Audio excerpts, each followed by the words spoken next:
Oi, vem sempre por aqui? Lógico, é mais uma discussão de casos cirúrgicos da rotina da residência veterinária. E hoje a resolução desse caso, desse paciente, que é o Tigrinho. Eu tinha perguntado para você 3 coisas. Primeiro, qual a sua suspeita diagnóstica? Segundo, quais exames pedir para o Tigrinho? E terceiro, qual a resolução, qual o tratamento proposto de acordo com a sua suspeita? Em relação à suspeita, a grande maioria acertou. A suspeita principal, gente, desse paciente com esse aumento de volume aqui é hérnia perineal. E é realmente o que ele tem. Agora, a gente não pode esquecer que existem diagnósticos diferenciais para hérnia perineal. São elas massas perineais, como são neoplasias, adenomas, adenocarcinomas, inflamação e neoplasia de saco anal. Então, isso tem que ser levado em consideração. Para a gente fechar um diagnóstico preciso, antes mesmo de pensar nos exames complementares, uma boa avaliação clínica é indispensável. Bom, se o paciente tem hérnia perineal, grande parte das vezes a gente consegue reduzir parcialmente ou totalmente essa hérnia. E contrapartida, se for uma massa, ao toque a gente já vê que tem maior densidade dessa região. E não vai ser redutível no caso de massas perineais ou inflamações, neoplasias de sacos anais. Agora, se ainda assim no exame clínico ficarmos confusos, aí lançaremos mão de outros exames complementares.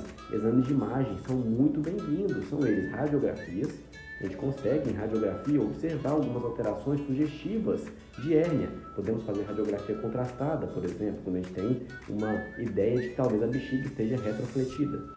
E claro, lançar mão também da ultrassonografia. Sim, a ultrassonografia, por ser não invasiva, hoje em dia muito mais acessível, às vezes a gente consegue fazer uma ultrassonografia até mesmo antes de fazer uma radiografia. Então, algumas clínicas já têm o profissional, já têm o aparelho, então a gente tem que lançar a mão sim de uma ultrassonografia. Foi o que a gente fez com o Tigrinho. E aí, fazendo a ultrassonografia dele, vimos que dentro dessa hérnia, que está bem grande, gente? Olha só, pela proporção do tamanho do paciente, ela está bem grande. Nessa hérnia tinha intestino grosso, que é o cólon, intestino delgado, jejunum, tinha próstata, tinha também bexiga, ou seja, uma super hérnia. Caso discutido, diagnóstico fechado, bora para ciru. E tá aqui, ó. Essa abertura foi abdominal. Poxa, Daniel, para corrigir hérnia perineal, você faz uma abertura abdominal? Nesse caso eu fiz. Veja que já tem pontos de pele aqui. Então eu já tinha feito uma primeira intervenção. Para que esse ponto de pele? Eu tinha feito a orquiectomia. Sim, pacientes machos são mais propensos a hérnias perineais e machos idosos. Por quê? 2 motivos. A dihidrotestosterona enfraquece a musculatura do diafragma pélvico, que é um substrato da testosterona produzido pelo testículo. E segundo, pacientes velhinhos não castrados são mais propensos a hiperplasia prostática benigna, que vai causar até mesmo dificuldade de defecar e aí forçar o diafragma pélvico. E aqui, ó, no abdômen, estou fazendo a retirada das vísceras, no caso aqui intestino, que estava lá na hérnia. E aí, além do intestino, olha só, estou manipulando a bexiga, aqui, ó, tracionando a bexiga e caudal a bexiga, ó, estou retirando lá da hérnia, a próstata. Sim, bem aumentada, para o tamanho do paciente. Então ele tinha sim hiperplasia prostática benigna. O que esperamos é que com a orquiectomia ele reduza essa próstata. Então, para corrigir a hérnia perineal, precisa fazer um acesso abdominal? Não, mas para o meu objetivo, que é fixar algumas estruturas da cavidade abdominal para reduzir a chance de recidiva, aí sim, o acesso abdominal é muito bem-vindo. E quais são as estruturas que eu escolhi fixar aqui nessa parede abdominal? A primeira é o cólon, fazendo aqui um corte na face antimesentérica do cólon, e aí eu farei um outro corte na parede abdominal e unirei por uma sutura, esse corte que eu fiz na parede do cólon, um corte seromuscular, não adentra o lúmen do órgão, tá? É uma cirurgia não contaminada.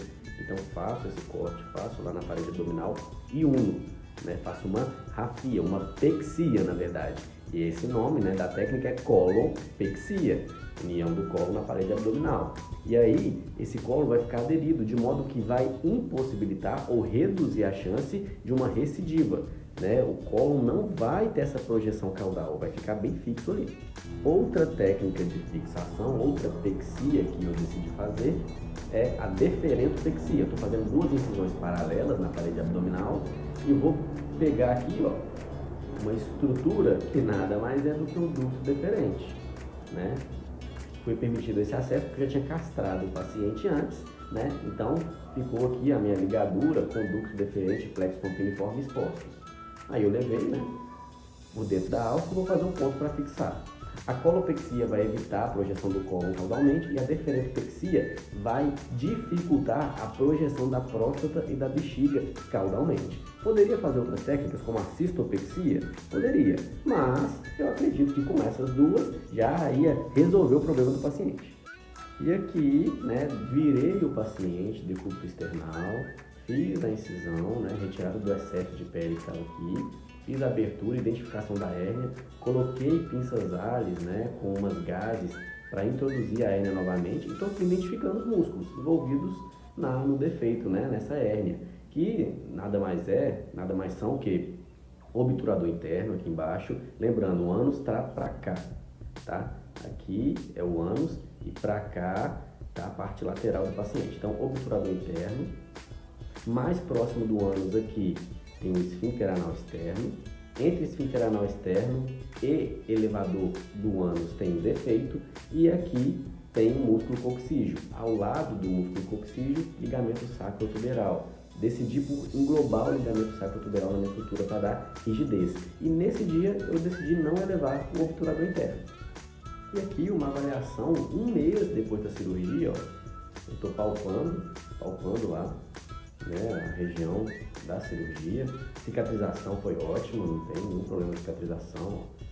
Palpando ali. Ele tem um aumento aqui, gente, um calo de apoio, né, que aqui é a região do túber isquiático. Eu até optei por deixar esse calo de apoio. Esteticamente fica meio diferente, mas como ele tem bastante atrito nessa região, eu optei por deixar. E aqui na região da cirurgia, eu estou tentando adentrar ali o defeito, né, para ver se teve alguma deiscência de ponto, algum ponto de fragilidade, e não consigo. Então, o defeito fechado, o paciente não herniou novamente. E aí, depois disso, a gente marcou uma cirurgia contralateral, porque ele tinha hérnia bilateral. E eu decidi por intervir de um dos lados, esperar cicatrizar, esperar um mês, e aí depois planejar o outro lado. E esse vídeo foi feito no mesmo dia do vídeo anterior. Eu estava avaliando para planejar a hérnia contralateral, mas o estiguinho já estava ótimo, né? Já não tinha aquela dificuldade de defecar, né? Tava aqui à vontade no consultório. E isso dá muita tranquilidade, muita felicidade para o médico veterinário e para o tutor. E fica atento, porque já vai ter mais discussão de caso cirúrgico da rotina da residência veterinária.